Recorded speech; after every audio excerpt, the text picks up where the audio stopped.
बांसकाठा जिले के लाखनी तहसील के भाखड़ियाल गांव में 3 लोगों की हत्या का मामला सामने आ रहा है। बताया जा रहा है कि घर के बड़े बेटे ने ही मां की व पत्नी व बच्चे के धारदार हथियार से हत्या कर दी। घटना की सूचना मिलते ही घटनास्थल पर पहुंची पुलिस ने हत्यारे बेटे को गिरफ्तार कर लिया है। हत्या के पीछे के कारण का पता नहीं चल पाया है। आगे की कार्रवाई में पुलिस जुटी हुई है।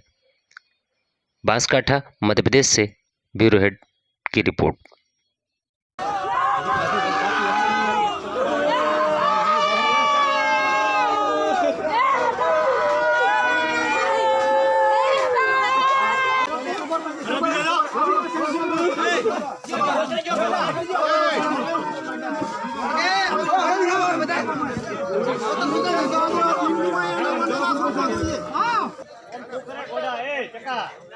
चका ओम गोडाई શું કરે ભલા પા સાહેબ આયા તારે જે કરવું સાહેબ કરશે તાર વાત તો નિકાલ થઈ જાય ચકા નોસી દે એમસી કહું ચકા એ